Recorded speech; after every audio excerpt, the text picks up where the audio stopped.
All right, so this initiative, if he hasn't talked to you about this, we want to, given everything that's been kind of going on over the past couple of months, I wanted to extend the knowledge of CPR to the head staff. I want to make sure that everybody has the opportunity, if the unfortunate event happens, that we can extend a hand and assist that. Whenever you have these incidences happen, it's very easy to get jarred. You know, it's a Mike Tyson quote. You know, everybody's got a plan till they get punched in the mouth.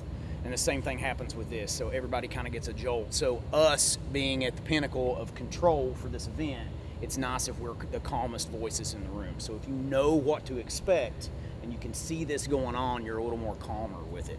So I'm going to go through this CPR, and everybody here today is going to get CPR certified. And we're extending this out to future events to our WFP affiliates. So I want to just make sure everybody's, has this for the event. We touch on the design for it, if it's just you, if you have some assistance, or if you're backing one of the med teams up for it. You've got two different versions of CPR. So you've got single person rescue CPR, and you've got dual person or multi-rescuer. And all that means is if there's one of you, you're gonna do it one way. If there's two of you, you're gonna do it another. If there's two of you, it'll be a little easier to kind of mitigate through that. The general consensus on that is you're gonna give about 30 compressions on a chest to 2 rescue breaths. But like in the past 5 years, we've made discoveries that the oxygen that you're holding within your body is pretty high. So you don't necessarily need those rescue breaths. What you need is to move the blood. The blood needs to be moved through the brain. So that's what you get if for the extended amount of time down, what you can end up with is called an anoxic brain injury. So that's an injury where parts of the brain don't get oxygen, and the thing that carries the oxygen is your blood. So they've tested cadavers, so people who have been dead for like up to 2 days and they're still holding 20% oxygen in their blood. So that is why we want to put the most emphasis on the compressions. It kind of works like a pump in a car engine, moving oil. So you can pump it. The old engines, you saw the crank on them, they get the oil going, they get everything going. Well, if you're doing 30 chest compressions, the first one, blood's not really moving that much. The second one, still not moving. Third one's moving a little bit. Fourth one, a little bit more. Fifth one. So you can see it slowly building pressure up. Then you stop. What happens to the blood pressure? Back down. Then you start back again. So you're actually working against yourself by stopping. It's better with 2-person because you can continue pressing and somebody can give a rescue breath. Rescue breaths are not as important as a compression. I don't want anybody to freak out if it's in a point like that and you're like, oh, the med team's not giving respirations. We need more oxygen. They need more oxygen. Don't worry about that, especially with fit people. Fit people that go into random cardiac arrest. I've had this discussion 2 or 3 times today. Kind of goes back to the incident this past week. Fit people, young fit people, do not randomly go into cardiac arrest without having some type of genetic disorder or an electrolyte imbalance or something, and 95% of the time it's an arrhythmia that can be shocked. So you can adjust it. That's why AEDs are important. We have 3 AEDs on this location. There's one out here, there's one in the back, and one on the far side. I've already located them. I know where they're at. One of them is going to the main floor with us. So we will pull it to the main floor. It will be with us. If you guys are pulled into this, if you're over here and you see something drop, if somebody's in the booth and they drop down, go ahead. We're going to go through the process of this, and that process starts with, hey, are you okay? You're going to make sure they're all right. If they don't respond, we're going to feel for a pulse. You can feel here, you can feel here, you can feel here. You're going to lose your radial pulse at a systolic, which is the top blood pressure number. Systolic's top, diastolic's bottom. If that top number is less than 80, you won't feel it here.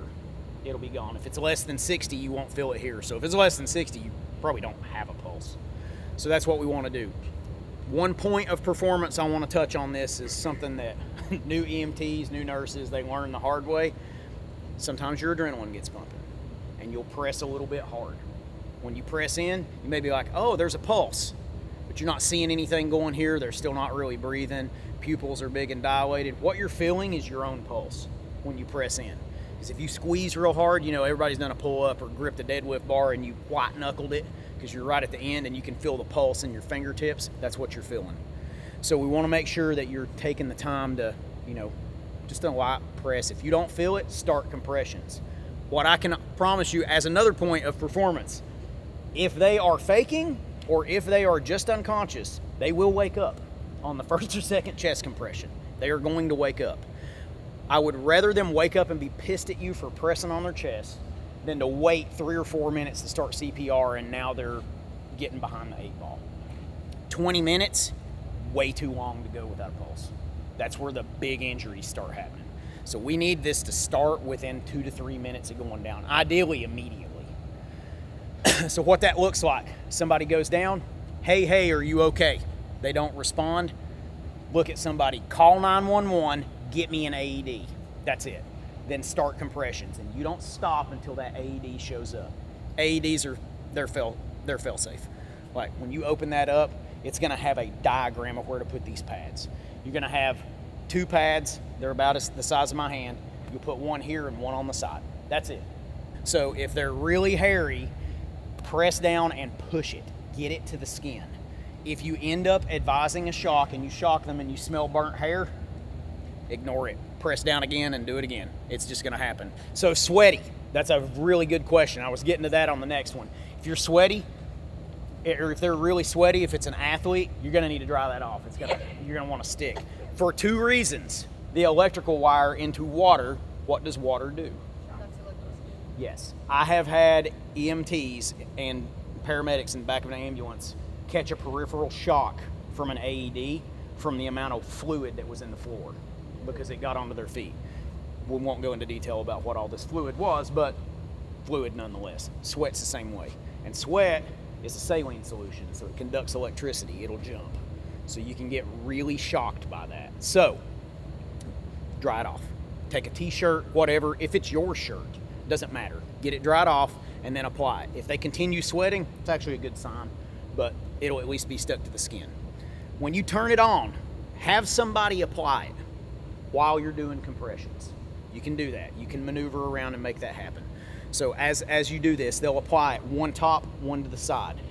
Turn it on, it'll say stop compressions, and it'll analyze the heart. If it's one of these athletes, if it's a young person, if it's one of us, I would bet my life's savings, which is about $12, I will bet that it's gonna say shock advised. And then from that point, it is, I'm clear, you're clear, everybody clear. Step back, stand up, stand away from them, press the deliver shock, it's gonna hit them. When this happens, it looks barbaric. The entire body is probably gonna jump, okay? That's just all the muscles tightening at once. So they'll come up. After that happens, it's gonna say, don't touch the patient. Analyzing patient, no shock advised, continue CPR, get back on it. The only reason that you wouldn't is if they start opening their eyes and talking, which is highly likely with one of these athletes or like one of us. They're probably gonna start back. If it says continue CPR, you go for another 2 to 3 minutes, and then it's gonna say stop CPR, analyzing rhythm. If it says no shock advised, continue back on CPR. This cycle is gonna repeat until EMS gets here. We're not stopping, okay? Now you can see where having multiple people trained in this is gonna come in handy. You're gonna get tired. I know it seems stupid. I know it does. I thought that too. I was really fit when I ran my first cardiac arrest. It was awful. I was in the back of the ambulance by myself, and I did it for 45 minutes. My back hurt, my arms hurt. I was sweating profusely. I felt like I needed to eat 4,000 calories. It's just a lot, and it's just a lot of repetitive motion. You got to maintain the distance on it. We're going to go over that with the CPR mannequin momentarily. But when you can trade out, then you go until it says shock advised, then you're going to rotate. Have somebody else come in. 2 things on that. You're not going to get worn out. It's going to be fresh compressions. The freshest person's going to have the most effective compressions. 2 things will save somebody in a cardiac arrest. 2 things.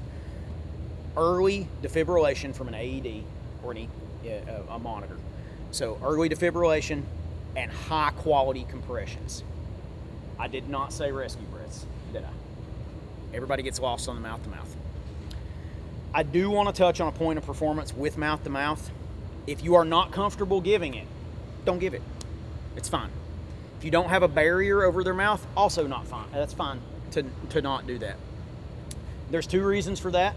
1, you don't really have to worry about the oxygen again. And two, probably one of the most common things that happens when you get a rhythm back and somebody comes back is they will almost immediately vomit. So don't worry about it. Mouth to mouth is not that big of a deal.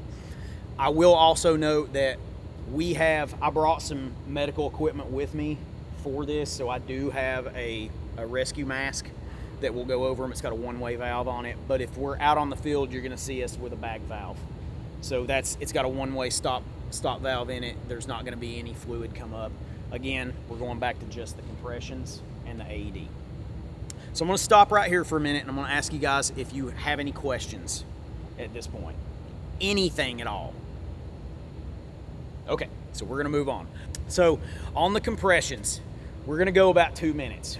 Ideally, we want about 100 to 120 compressions in a minute, and that's for an adult human. So about 100 to 120. There's a couple of songs that'll get you there. We were discussing that earlier. Staying Alive is one of them. It doesn't matter as long as it's a 1-2 beat, and you wanna stay steady with it. Okay, so we wanna continue to go through these compressions. Just steady. Doesn't have to be exact. That beat will have you about 110 to 115 beats a minute. That's right. That's all you need to do. Okay. Now on the grip, what you're gonna do, we wanna take our hand and do this. Okay, this grip. These fingers open, so these are your placeholder. Okay. We take these, the butt of your hand, the base of the palm, the butt of your hand goes right on the sternum. You know, your heart's more to the left side. So what you want is that right on that sternum, and then you're gonna grip down against it. That puts your elbows locked, okay? When you push, you are hinging at the hips. All athletes here understand hip hinge, right? We don't wanna see the pit or the old show, ER. You don't wanna see these compressions, okay? These are ineffective, they're not right. Lock those elbows and hinge. Just think of an oil pump that you see. It's just going up and down, hinging at the hip, pressing in, with the only point of angle change to be here, all right? When you go down, your weight is gonna go in on this, all right? A hard point of performance I wanna talk about on this that if you've had a CPR class and it's not come from a professional, you've not heard this. If you are doing it correctly, you're gonna break a rib. I do not want you to be shocked. Like, the first time somebody ever does CPR and a rib breaks, the first thing they do is, okay, we're doing this, crack. Oh my God, did I hurt them? No, we want to get better. So continue pressing, lock down on it. They can't get any worse than unalive. We want to take them from that to anywhere better. So you're gonna feel these ribs break. They're probably, with what we have here with athletes, it's not gonna be a break, it's gonna be a separation. They're gonna be fine. They're gonna have a sore chest, it's gonna be okay. That will heal. Brain damage won't. Okay? So we want to make sure that we're going through that. That shock, just now that seed is planted in your head, if you ever have to do this, and I pray to God none of you ever do, but if you ever have to do this, it won't shock you as much because now you're expecting it. Doesn't matter. In this moment, we're talking about this, and you've heard that crazy redneck guy say it, that bones are going to break, you're going to feel them, and that's the first thing that's going to come back to your mind. Okay? So that's what we want to work through on that. So let's go over here and let's start working on the actual compressions.